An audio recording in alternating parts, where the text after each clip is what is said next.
Amor otoñal de Bárbara Cartland, capítulo 5. Malcolm contemplaba el espacio vacío que dejara en la pared un cuadro que había sido descolgado. El carpintero del priorato se encontraba junto a él, con un martillo en la mano, jugueteando con los clavos que guardaba en su amplio delantal de trabajo. El lugar se ve mal así, milord, comentó. Pero creo que si adelanto un poco ese cuadro de la mujer bañándose, el hueco se disimularía muy bien. Lo pensaré, Marlowe, repuso Malcolm. Ya le avisaré. Se dio vuelta con aplomo y salió del salón para dirigirse a su estudio. Sintió una súbita repulsión por lo que había hecho, una profunda vergüenza de ver los espacios vacíos en los muros, sabiendo que los cuadros que ocupaban dichos espacios por centenares de años se encontraban ahora en camino hacia los Estados Unidos. La venta había sido inevitable. De otra manera no le hubiera quedado otro recurso que seguir el consejo de los abogados, vender un área de terreno y alquilar la casa. Cuando llegó al priorato de Grey Lynn, supo que ese era su hogar y que como tal jamás podría abandonarlo. Quería permanecer allí y para hacerlo era necesario algún sacrificio. Aun así, renunciar a cada una de las pinturas que tuvieron que ser vendidas representó una tortura para él, tan dolorosa como habría sido el que le cortaran un dedo o le extrajeran una muela. En sus 2 meses de estancia en Grey Lynn, había llegado a conocer y a amar cada rincón y cada mueble de la casa. Él, que hasta entonces había carecido de algo que le importara mucho, era preso, a los 41 años de edad, de ese cariño casi fanático que un hombre solitario y hambriento de amor puede sentir por las cosas inanimadas. Por las noches permanecía despierto, pensando en la forma de sacar adelante la propiedad, de conseguir el dinero suficiente para pagar los impuestos y cubrir todos los gastos que requería la correcta conservación de la misma. No confiaba a nadie sus angustias. Personalmente atendía todo, revisaba los gastos, tomaba las decisiones, pero aún ante Gerald, con quien pasaba largas horas todas las mañanas, no revelaba el amor profundo que sentía por el priorato, ni los esfuerzos que realizaba por salvarlo. Gerald con frecuencia pensaba que Malcolm resentía las dificultades y problemas que tenía que plantearle diariamente, y que eran consecuencia del manejo de una finca tan grande como aquella. A pesar de sus buenas intenciones, Gerald no podía conseguir comprender ni simpatizar con su nuevo jefe. Él hubiera querido hacer de Malcolm un amigo, y que éste ocupara el lugar de su tío no solo ante él, sino ante aquellos que habían amado al viejo Lord Grey Lynn. Todo lo que se refería al priorato Grey Lynn significaba tanto para Gerald que le dolía que la gente empezara a expresarse mal de Malcolm. Sus vecinos lo consideraban un hombre amargado y se ofendían de que hubiera rechazado uno tras otro los puestos honoríficos que le ofrecieron y que habían sido desempeñados por su antecesor. A Marcia se le veía esporádicamente en el condado. La gente, por supuesto, sentía curiosidad sobre ella. Las mujeres sentían impulsivamente envidia de su belleza, pero las dominaba también la curiosidad de saber qué clase de castellana sería para el priorato. Hacía años que no había allí una mujer para organizar reuniones o tomar parte en los asuntos del condado. Habían confiado en que Marcia daría realce al ambiente social de la región, pero habían sufrido una desilusión en ese sentido. Ignoraban que Lady Grey Lynn era tímida hasta la desesperación, aunque experimentaba poderosos impulsos de actuar con cordura y complacer a la gente. Solo Gerald tenía la sospecha de que su nerviosidad nacía de la inexperiencia, y él procuraba acompañarla cuantas veces era posible. Pero Gerald no podía hacer nada cuando Malcolm rechazaba con firmeza cuanta invitación recibía. Marcia, por lo tanto, no tenía oportunidad de asistir a ninguna parte.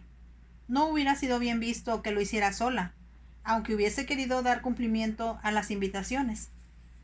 Cuantas veces Gerald presionaba a Malcolm para que aceptara asistir a cierta función importante, era rechazada su sugerencia con brusca altanería.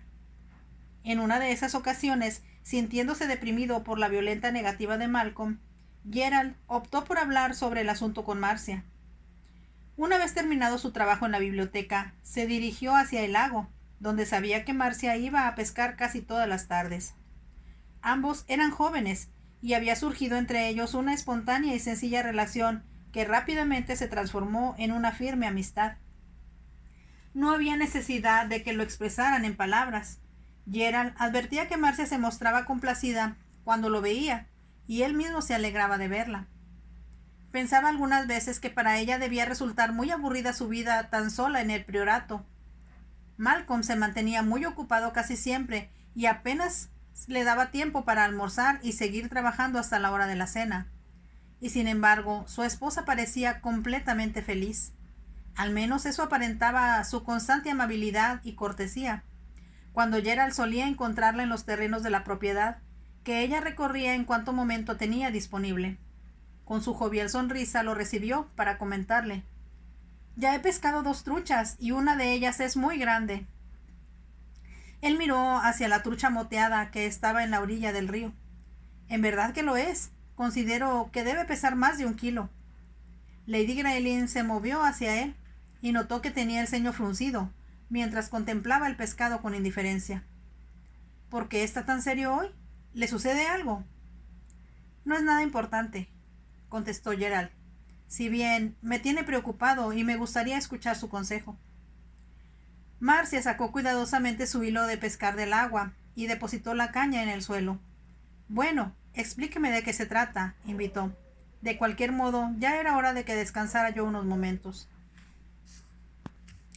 «No es fácil decirle esto», contestó Gerald, «pero debo hacerlo de algún modo, aunque lo considere impertinencia de mi parte. Me impulsa a hacerlo el profundo cariño que le tengo a este lugar. Aunque parezca ingenuo de mi parte, he llegado a sentirme como parte de la familia. Cuando el tío de su esposo murió, lo sentí como si fuera uno de los míos. Él fue siempre muy bondadoso y amable conmigo. Me trataba como si fuera de la familia. Cuando su esposo heredó, anhelé desesperadamente que él siguiera los pasos de su tío. Yo no lo hubiera hecho, aunque yo sé que lo habría intentado, a pesar de la oposición de su esposa». «¿Quiere decirme que Malcolm no está continuando la labor de su tío como debería hacerlo?», preguntó Marcia con delicadeza. «No es eso precisamente lo que quiero decir», confesó Gerald. «Nadie mejor que yo sé los esfuerzos que está haciendo en beneficio de la casa y por toda la finca. Pero a la vez, también es importante la posición que Milord y su familia ocupan en el condado. Le confío esto a usted, milady, porque su esposo no parece escucharme cuando le digo esto, y a él no puedo comentarle las murmuraciones que corren por el condado. ¿Debo inferir que la gente no le simpatiza a mi marido? No tienen oportunidad siquiera de juzgarlo. Desde que él llegó aquí, no se ha dignado a hacer ni recibir ninguna invitación». «¿Hemos recibido muchas invitaciones?», preguntó Lady Greylin, y Gerald comprendió que para su sorpresa era sincera. «La verdad, si la sumáramos ascenderían a una cifra considerable. Milord y usted han sido invitados a un sinnúmero de comidas y cenas privadas, así como a cuanta función pública se ha llevado a cabo desde que sus señorías llegaron. Yo lo ignoraba.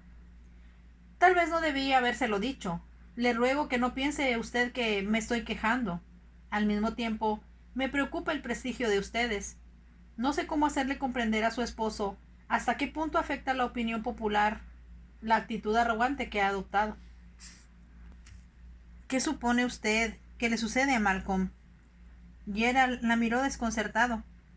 «A mí me da la impresión», contestó él, escogiendo con gran cuidado sus palabras, «de un hombre que está sufriendo algún trauma. ¿Le pasó algo grave para haberlo puesto en ese estado?». «No lo sé», confesó Marcia. «No sé nada sobre mi esposo». «Quiero decir, ¿él no le ha dicho?». Marcia lo miró con fijeza. «Yo confío en usted. Lo considero el único amigo que tengo. Me gustaría tanto que me demostrara esa amistad diciéndome todo lo que sepa sobre el pasado de mi esposo». Era una extraña solicitud para una mujer que tenía solo 3 meses de casada, pero la sencillez con que expresó su súplica impulsó a Gerald a contestarle con la verdad, a pesar de que no alcanzaba a comprender lo que sucedía entre aquella peculiar pareja. «Recuerdo que en una ocasión el nombre de su esposo surgió durante una charla, cuando yo estaba solo con el viejo Lord Greylin. Él comentó: «Pobre Malcolm, su mujer lo aniquiló. Cuando un hombre bebe, hijo mío, es un drama, pero cuando la mujer es la que bebe, es un infierno». Yo no me atreví a comentar nada entonces, pero sus palabras incitaron mi curiosidad. Cuando pude hacerlo, pregunté a John sobre lo que había querido decir su padre. Él me explicó que el esposo de usted se había casado en 1922 y al poco tiempo tuvo que abandonar lo que prometía ser una brillante carrera en el servicio diplomático, a causa del alcoholismo de su esposa. Se aisló con ella en un lugar remoto, donde nadie volvió a saber más de él, hasta que ella murió el pasado mes de enero. ¿En enero?, preguntó Marcia sorprendida. Fue en ese mes cuando conocí a Malcolm.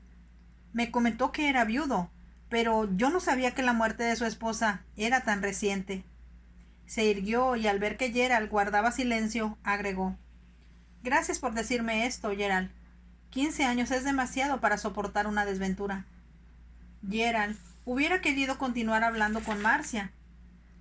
Se sentía lleno de curiosidad sobre ella, sobre su matrimonio y la razón de que no conociera el pasado de su esposo, pero era lo bastante discreto y considerado como para forzarla a hacer confesiones que podían resultar en extremo dolorosas. Asimismo, advirtió que había fracasado en su misión de convencerla de la importancia de ocupar un lugar dentro de la sociedad del condado. La joven empezó a levantar sus cosas para volver a la casa. ¿Cómo suele ser la gente de aquí?, preguntó ella de improviso. Gerald se dio cuenta de que había estado reflexionando en lo que él le había dicho. Son personas muy agradables, contestó con entusiasmo. A usted le simpatizarían mucho, estoy seguro. Me gustaría que empezara a conocer a algunas de ellas. ¿Usted sugiere que nosotros deberíamos visitar a los granjeros y a los arrendatarios? Ellos se sentirían muy complacidos si ustedes lo hicieran. Pero cuidó de decir que ya había sugerido lo mismo a Malcolm, y que éste había rechazado la idea diciendo que estaba muy ocupado para esos menesteres. No le quitaría mucho tiempo, continuó él. Yo la llevaría en el auto para presentarla. Solo tendría que estrechar las manos y tal vez tomar una taza de té con ellos. En realidad, lo han estado deseando. Ojalá me lo hubiera dicho usted antes, murmuró Lady Grayling con lentitud. Yo nunca he estado en una finca tan grande como esta. No sé lo que se debe hacer y necesito aprender. Si Malcolm está muy ocupado, yo puedo hacer mi parte, al menos. Gracias, musitó Gerald. Siguiendo un repentino impulso, le extendió la mano y ella la estrechó. Con una sonrisa se separaron. Marcia caminó de regreso hacia su casa y Gerald se fue a la suya. Lo que Gerald había dicho sobre sus obligaciones con la comunidad era justo y conveniente. Al mismo tiempo, no sabía cómo podía convencer a Malcolm de cambiar de actitud. En los 2 meses que tenían de casados, ella sentía que conocía cada vez menos a su esposo, y lo sentía más apartado de ella que nunca. Malcolm era cuidadosa y fingidamente cortés con ella cuando se encontraban a la hora de las comidas. Hablaban solo de tópicos triviales, mientras los sirvientes estaban presentes. Por las noches, él se sentaba ante su escritorio a escribir, y ella leía junto al fuego, hasta que daban las 10. En ese instante se despedían con amabilidad, y cada uno se retiraba a su respectiva alcoba. Con frecuencia ella se preguntaba por qué Malcolm no le sugería que se separaran. Sin embargo, temía que llegara el momento en que lo hiciera, porque era muy dichosa en Grayling. Al principio había sentido miedo de la suntuosidad del priorato y de sus enormes proporciones, pero gradualmente había ido familiarizándose con todo, hasta sentir que era bienvenida, con su habitual forma de ser, tranquila y solitaria, y se sentía muy dichosa. La alegría de vivir de nuevo en la campiña inglesa, de poder montar y pescar, de caminar sobre la hierba y poder meter los pies en el agua helada del lago, la hacía sentir que la Riviera había quedado para siempre sepultada en su vida y que jamás tendría que volver a ella. Ya conocía todos los caminos por muchos kilómetros a la redonda de la casa.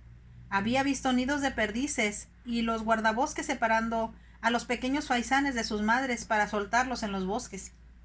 Había llorado de felicidad al ver los primeros corderillos de primavera estirando sus largas patitas en la llanura y al escuchar el mugido de las vacas llamando a sus becerritos. Todo le era tan familiar y tan querido, tan semejante a su propio hogar en Somerset, que a solas en su dormitorio oraba por las noches: Dios mío, no permitas que él me arroje de aquí todavía. Malcolm detuvo su caballo en lo alto de la colina que dominaba el valle, en cuyo extremo más lejano se erguía el priorato Grayling. Era un esplendoroso día de junio. No hacía demasiado calor, porque una suave brisa soplaba entre los árboles y salía después al campo para mecer los dorados trigales. Mirando desde aquel elevado lugar su extensa propiedad, Malcolm lanzó un suspiro de satisfacción. Fue Marcia quien rompió el silencio. Se inclinó hacia adelante para acariciar el cuello del caballo gris que montaba. ¿No te sientes orgulloso, Malcolm?, preguntó ella. Él se estremeció, sorprendido ante el significado de esas palabras. Se ruborizó un poco como si ella hubiera leído sus pensamientos. Supongo que sí, confesó él con franqueza. Durante los últimos 2 meses habían montado juntos todas las mañanas. Desde aquella primera vez en que descubrieron la existencia de los caballos, guiada por Gerald, Marcia insistió en montar todos los días. Gerald no tardó en descubrir que Marcia dominaba a la perfección el caballo. Sin embargo, su esposo no se dio cuenta de ello hasta un mes después. Marcia avisó a Malcolm que estaba montando sus caballos desde el primer día que lo hizo. Una semana más tarde, Gerald, por ella más que por cualquier otra cosa, había suplicado a Malcolm que no vendiera los caballos, y él había aceptado. Varias semanas después, Malcolm permanecía de pie examinando una factura por concepto de avena y maíz para caballos, cuando escuchó el ruido de las herraduras de un animal que se aproximaba. Comprendió que Marcia volvía de su cabalgata. Su primer impulso al leer la cuenta había sido llamar a Gerald y decirle que aquel gasto resultaba innecesario. Repentinamente cambió de opinión e hizo sonar la campanilla para llamar al mayordomo. Barnett, he decidido, exclamó cuando se abrió la puerta, montar con mi esposa a partir de mañana. Hágame favor de llamar por teléfono a mi club en Londres para que me envíen hoy mismo el equipaje que dejé allí. Entre él está mi ropa de montar. Cuando se vistió con ella al otro día, no se sintió muy satisfecho con el resultado. Había aumentado de peso en el último mes y los pantalones le quedaban demasiado justos en la cintura. Al verse en el espejo se encontró frunciendo el ceño y parecía mucho más acabado que cuando se contemplara en Cannes unos meses antes. Si seguía descuidándose, no tardaría en convertirse en un viejo obeso e inútil. Marcia no se sorprendió de verlo aparecer en el patio. Él la saludó brevemente y luego enseguida hizo una señal al palafrenero para que le acercara el caballo que habían ensillado para él. Cuando se pusieron en marcha, Marcia notó que Malcolm se veía muy tranquilo en el alto y brioso castaño que le habían destinado. Un hombre, si sabe montar bien, se ve más distinguido a caballo que a pie. Malcolm aparecía en esos momentos más apuesto y varonil que nunca. No llevaba sombrero, como tampoco ella lo llevaba, y cuando se alejaron, uno al lado del otro, el viejo palafrenero, que había estado en el priorato desde niño, lo siguió con la mirada, en la que traslucía una franca expresión de admiración. Ciertamente forman una pareja muy atractiva, se dijo. A partir de entonces, Malcolm y Marcia cabalgaban juntos todas las mañanas, aún desafiando el mal tiempo. Algunas veces solo intercambiaban unas cuantas palabras durante el recorrido. Sin embargo, disfrutaban de esa hora que pasaban juntos, y la sonrisa de felicidad de Marcia motivaba una tenue respuesta de Malcolm. Él nunca se preguntaba qué pensaría ella de su extraordinaria reticencia. Nunca se preguntaba si otra mujer, que no fuera Marcia, no se hubiera ya impuesto a él, exigiendo una explicación de su insoportable actitud.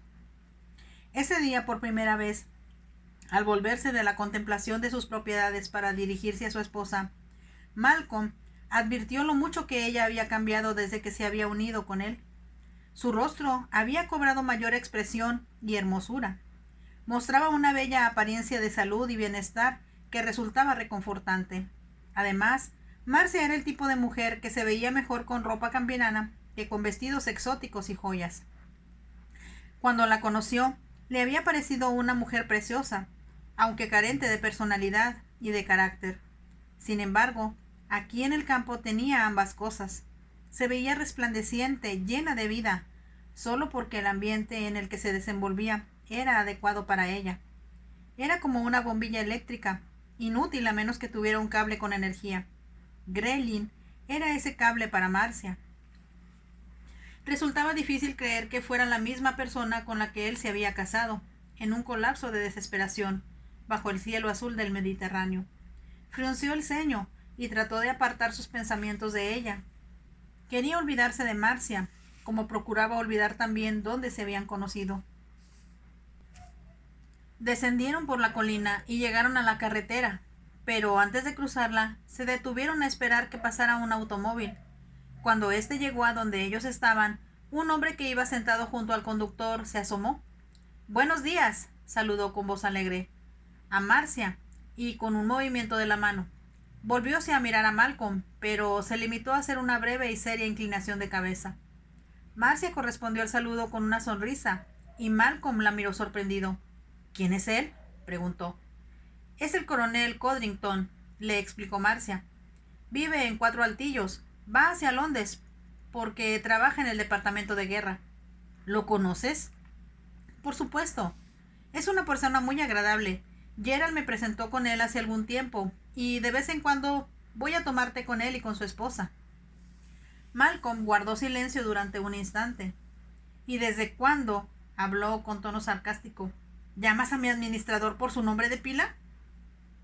«Desde los primeros días que llegué aquí», contestó Marcia con sencillez. «¿Y supones que eso es necesario?». «Creo que sería ridículo si no lo hiciera así», contestó Marcia con una franqueza que sorprendió a Malcolm. «Después de todo, Gerald era tratado por tu tío como si fuera su hijo. Todos los sirvientes lo llaman el señor Gerald, y es, con mucho, la persona más popular de toda la finca». «Incluyendo al propietario de ella, ¿verdad?», agregó Malcolm con sarcasmo. «Considero que sí», contestó Marcia con dulzura. «¿Por qué considerarlo?», contestó Malcolm con una sonrisa despreocupada. «Te aseguro, mi querida Marcia, que no estoy celoso del joven Gerald Ames, ni me interesa tener su popularidad». Marcia no contestó, pero después de un momento lanzó un profundo suspiro. «Siento mucho inquietarte», expresó Malcolm con frialdad. Por alguna razón que él mismo no lograba entender, sentía deseos de lastimarla.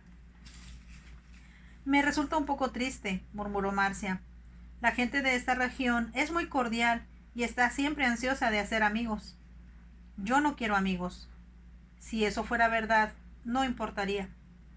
Y antes que él pudiera pensar en lo que debía contestar a eso, Marcia se lanzó al galope, dejándolo solo. Él la siguió con la mirada, y esta vez no acudieron otros pensamientos a interrumpir su atención en ella. ¿Qué le sucedía a su esposa? Era la primera vez que se enfrentaba con él, que expresaba una opinión que no coincidía con la suya, o que lo criticaba sutilmente. Era extraño y desagradable. Así que había establecido ya relaciones cordiales con sus vecinos. Bueno, ¿por qué no? Si a Marcia le gustaba conocer a toda la gente aburrida de la localidad, eso era su asunto. Sin duda el joven Ames le había metido esas ideas en la cabeza, y sin embargo, Malcolm no podía abrigar un verdadero resentimiento contra Gerald por la forma íntegra y leal con que trabajaba por la finca. Él sabía muy bien que Gerald era un administrador capaz y difícil de reemplazar. Jamás lo habría reconocido en público, pero en lo recóndito de su pensamiento lo admitía. Sabía asimismo que Marcia contaba con las simpatías de granjeros y empleados de la finca, y que era muy popular entre todas las mujeres de la región. Había escuchado muchos comentarios que la favorecían, y estaba al tanto de que visitaba con frecuencia todas las granjas de su propiedad. Malcolm sintió en ese momento envidia de Marcia y de Gerald por su capacidad para conseguir amigos. Él tenía la certeza de que no agradaba a la gente. Los granjeros y arrendatarios con quienes tenía que tratar se sentían incómodos ante su presencia, y él ante la de ellos. No parecían tener nada en común sobre qué hablar y procuraban limitar su encuentro exclusivamente al asunto que iban a tratar. Y él, en realidad, no tenía interés en cambiar la situación. Hizo que su caballo se pusiera al trote, decidido a olvidar tales pensamientos. Antes de llegar a la casa dio alcance a Marcia, que hacía avanzar a su cabalgadura a paso muy lento. Cuando Malcolm colocó su caballo junto al de ella, comprendió súbitamente que ella lo había estado esperando, porque pretendía decirle algo. Casi en el acto, Él se mantuvo rígido, resistiendo de antemano cualquier otra discusión. Sin embargo, Marcia no se refirió a su charla anterior, sino que expresó: Malcolm, hay algo que quisiera pedirte. Es un favor. ¿De qué se trata? Me gustaría saber si me permites invitar a una amiga mía para que pase unos días aquí. Es posible que no acepte la invitación, pero me gustaría hacérsela. Se trata de Jasmine French. ¿Te refieres a la escritora? ¿Es amiga tuya?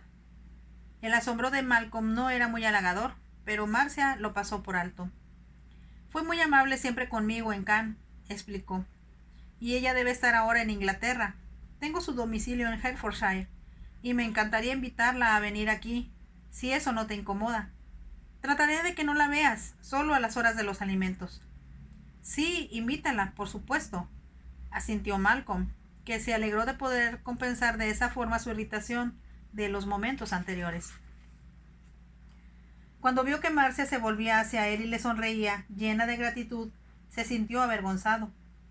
Marcia era muy joven, mucho más joven que él, y sin embargo, en alguna forma cruel e inexplicable, él estaba luchando contra ella con todas las armas dispuestas a su alcance, tratando deliberadamente de herirla y de hacerla sufrir. Recordó las muchas veladas que habían pasado juntos, en que se había comportado vulgar y desagradable, de forma intencional e innecesaria. Por primera vez se planteó serias interrogaciones a él mismo. ¿Por qué era así? ¿Cuál era su objetivo?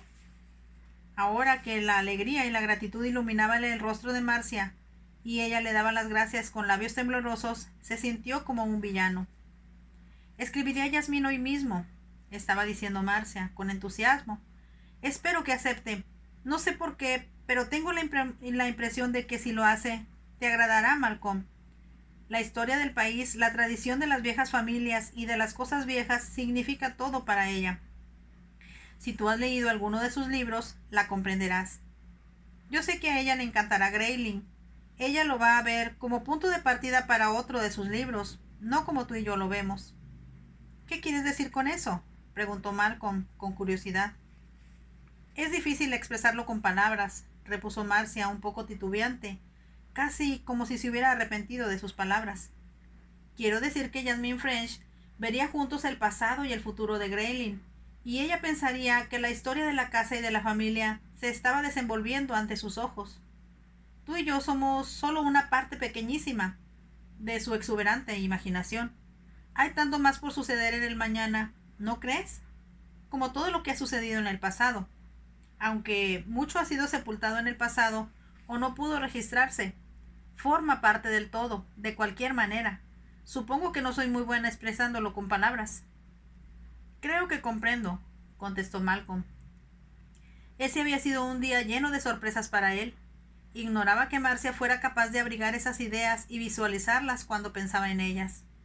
Podía imaginar la casa cuando había sido construida y al primer Lord Grayling tomando posesión de ella. Después, serpenteante como un río, aparecían las familias que lo habían seguido, las hijas y los hijos que llenaban la casa por toda una generación, hasta que crecían y salían al mundo.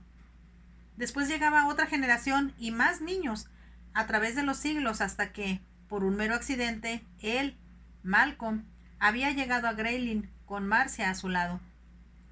Él podía imaginarse a Jasmine French sentada en lo alto de una colina, viendo la historia del lugar, pasada y futura, permaneciendo ante ella como una espectadora.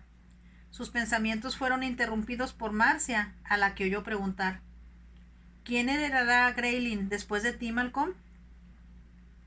Jasmine French llegó al priorato Grayling la primera semana de julio. Cuando ella bajó del automóvil, vestida con un traje para viaje de tweed marrón oscuro, Marcia descendió corriendo la escalinata para acudir a su encuentro.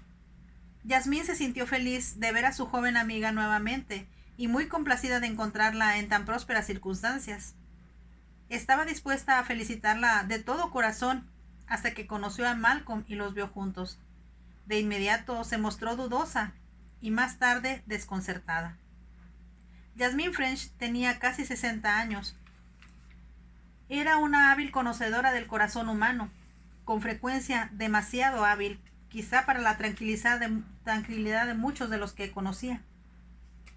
Ella acostumbraba a salir solo una vez al año de su casa, para ir a la Costa Azul, y rehusía hospedarse en casas ajenas.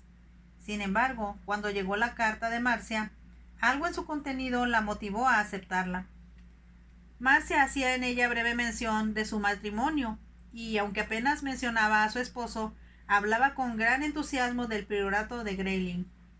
Y al final de su carta había añadido: por favor, ven, te necesito. Era casi como un grito desesperado pidiendo ayuda, y Yasmín no podía rechazarlo. Se había encariñado con aquella muchacha, que para ella era casi una niña, y solía recordarla con frecuencia. Ella se encargó de educar a todos sus hermanos y tuvo muchos nexos con gente joven a través de su vida, así que tenía la certeza de que Marcia era desventurada y sufría grandes frustraciones. Era indudable su gran nostalgia por Inglaterra, y ella había advertido cómo se encendían sus ojos cuando ambas hablaban de la campiña inglesa. Pero no había nada que pudiera hacer por su joven amiga. Sabía muy bien, por los comentarios oídos en Cannes, el tipo de hombre que era el coronel. Así que había preferido no conocerlo, y temía invitar a Marcia a que se fuera con ella a Inglaterra, porque estaba segura de que el coronel insistiría en acompañarla. Al principio, cuando leyó sobre el matrimonio de Marcia en el diario informativo Times, temió que se hubiera casado con algún joven noble, libertino e irresponsable, que no sabría apreciar las cualidades que ella había descubierto en la muchacha. Pero cuando supo que Malcolm era un hombre mayor, muy respetable, se regocijó de que Marcia hubiera encontrado a alguien que podría darle en la vida lo que ella merecía. Yasmín no tenía más de 10 minutos en el priorato cuando captó algo fuera de lo común sucedía allí. Marcia había cambiado, pero no como ella esperaba. No era la recién casada radiante de felicidad ni rebosante de amor por su incipiente matrimonio con un hombre al que adoraba. Marcia mostraba una nueva dignidad, una gentil serenidad que no poseía antes, pero Yasmín sintió que no era producto de la admiración de su esposo que la amara. No obstante, cuando conoció a Malcolm, éste le simpatizó, a pesar de su fría cortesía y ausencia de espontaneidad, de la forma distante en que dialogaba con ella, haciéndola sentir que nada de lo que pensara o hiciera le interesaba en realidad. Es un hombre que está sufriendo, pensó, y cuando lo observó en pareja, se sintió aún más desconcertada. La impresión que daba Malcolm y Marcia era la de dos desconocidos que acababan de ser presentados y no sienten ninguno interés mutuo. Se escuchaban con atención, se contestaban con cortesía, pero hablaban poco y solo de cosas muy superficiales. No había la menor familiaridad entre ellos. ¿Qué sucede aquí?, se preguntó. Y su interno fuerte y decidido se preparó para enfrentar la situación. Había resuelto tantos problemas en su vida que no podía toparse con alguna complicación, aunque fuera ajena, sin que sintiera el impulso de resolverla ella. De manera inexplicable, nadie resentía la interferencia de Jasmine French. Había algo en su mirada limpia, en su boca gentil, que hacía que la gente le revelara voluntariamente sus más íntimas tribulaciones. Yasmín atribuía esto a su amor por la naturaleza y a su genuino interés por las personas sin importar cómo eran. En sus 60 años de existencia, hizo frente a la vida como ésta se iba presentando, minuto a minuto, día a día. Nunca presionaba, jamás mentía, y extrañamente pocas veces usaba la imaginación. Su éxito, tanto literario como humano, estribaba en su sinceridad. Sus obras eran producto de lo que sabía o de lo que observaba. Sus libros, aunque publicados como literatura de ficción, describían la simple realidad cotidiana. Sus personajes eran sacados de la vida diaria, con quienes los lectores se identificaban en lo absoluto. Yasmín comprendió que tendría que averiguar individualmente qué pasaba a Malcolm y a Marcia, antes de poder resolver su problema como pareja. Su intuición le decía que Malcolm era el más difícil de abordar, y al mismo tiempo el más definitivo en el conflicto. Sin embargo, nadie hubiera adivinado sus pensamientos, mientras seguía a sus anfitriones en el recorrido por la casa, admirando los tesoros que contenía. Sus amplios conocimientos históricos y sus acertados comentarios inteligentes sobre todo lo que allí existía despertaron el interés de Malcolm.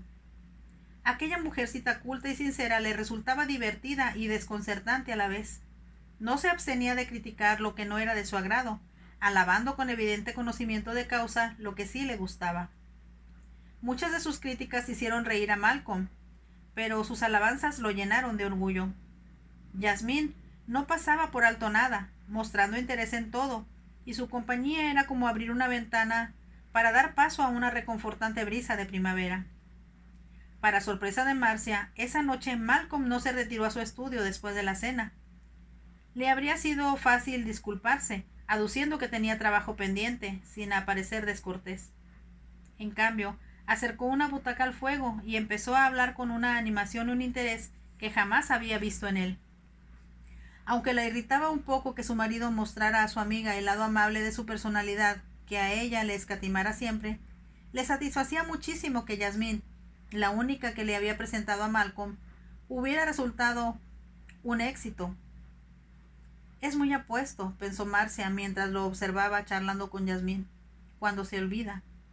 Entonces se preguntó qué era lo que él debía olvidar, qué había producido esas nubes que parecían pender siempre sobre él y envolverlo de una densa neblina. Marcia se preguntó a sí mismo cuál sería la opinión de Yasmín si supiera que su matrimonio era solo de nombre, un contrato nacido de la desesperación que Malcolm podía disolver con una sola palabra. Una vez más la invadió el temor de que estuviera próximo el día en que quedara sola y sin hogar. Al presente ya no quería estar sola, ni tenía deseos de vivir en Londres, ni de trabajar para su sustento, como tanto lo había soñado en la Riviera. Londres, comparado con Greylin, era una pesadilla. Pero había algo más profundo e inexplicable en su deseo de permanecer en Greylin que el simple anhelo de disfrutar de comodidades y de protección contra la necesidad de luchar contra el mundo exterior. Aprendió a amar el priorato, y no obstante, lo insociable que Malcolm continuaba siendo, disfrutaba de su posición. Tenía ya un círculo de amigos y empezaba a descubrir que la gente simpatizaba con ella por ella misma. Sus vecinos se esforzaban por mostrarse amables, de incluirla en todas sus actividades y hasta de instruirla en lo que se esperaba de Lady Greylin. Marcia era de natural bondadoso y respetuosa de los sentimientos ajenos. Además, tenía una cierta ingenuidad infantil que le congraciaba fácilmente la simpatía de mujeres y hombres de todas las edades. Nunca se sentía avergonzada por confesar que no sabía cómo hacer algo, y se mostraba grata cuando le corregían algún error. La habilidad de Marcia para salvar situaciones embarazosas había quedado demostrada suficientemente una semana antes, durante una fiesta local. Asistió acompañada de Gerald, porque Malcolm se negó a presentarse, aunque lo habían invitado de forma oficial. La esposa de cierto político importante que se encontraba de visita en la localidad fue invitada para hacer entrega de los premios para la competencia de gimnasia celebrada esa tarde. En el último instante, la dama en cuestión no llegó, y el comité organizador, viendo que Marcia estaba presente, le pidió que ocupara su lugar. Era una invitación hecha al descuido y con muy poco tacto, ya que asistía también la esposa del lord que representaba en el condado a la corona real. Era una dama altiva y orgullosa, que por muchos años había realizado la entrega de los premios, aunque no siempre para placer de los concurrentes. Cuando la solicitud le fue hecha, Marcia advirtió el leve gruñido de descontento que lanzara la sofisticada dama.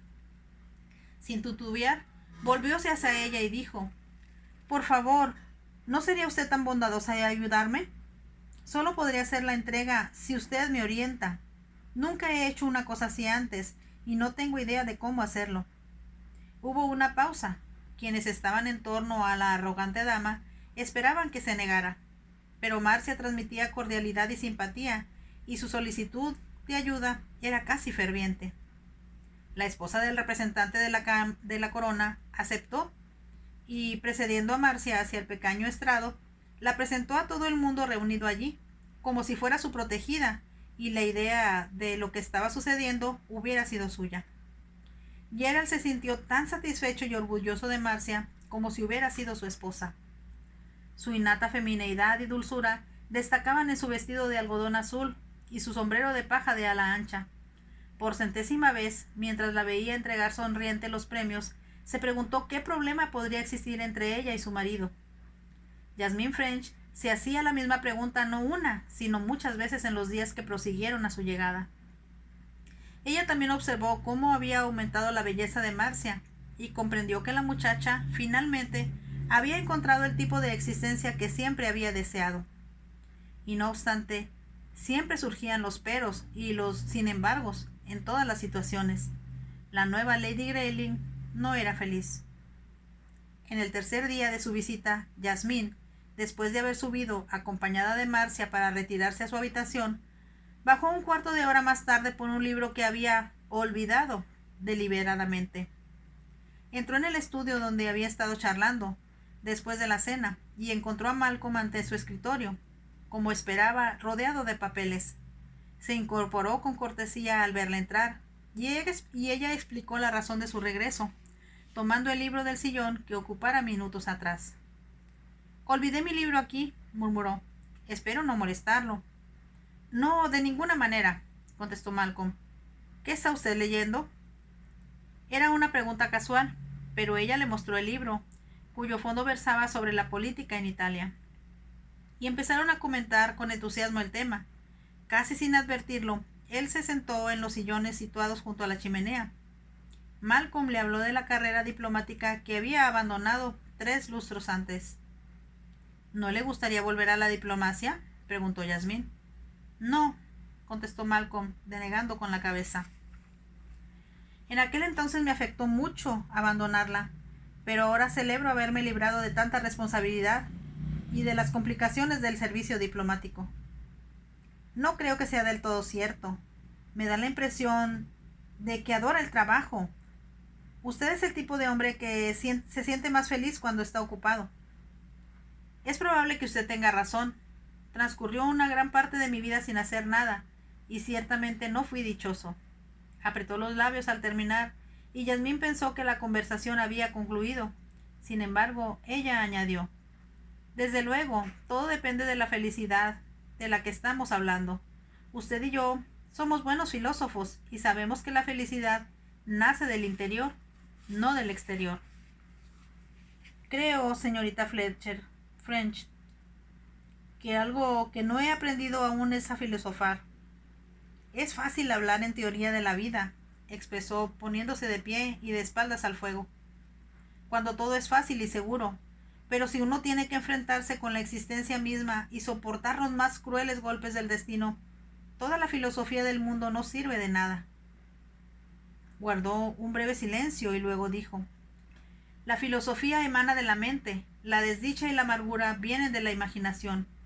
Pueden torturar a un hombre como si fueran un potro real y hacerlo sentir el lacerante dolor de un condenado al que se interroga en la Inquisición. Y él confesará, en su agonía, que no hay Dios, ni filosofía, ni doctrina alguna que aminore su tormento». Malcolm habló vehemente, con su voz resonando por la amplia habitación. Por primera vez en meses enteros se había roto su hermetismo. La barrera que había levantado se derrumbó, y sus verdaderos sentimientos salían a la luz. Se quedó callado y respiró jadeante. Sintió que toda la pasión y el resentimiento que guardara en su interior subía a la superficie como líquido candente. Una voz tranquila que lo obligó a obedecer invitó: «¿Por qué no se sienta y me cuenta lo que pasó?».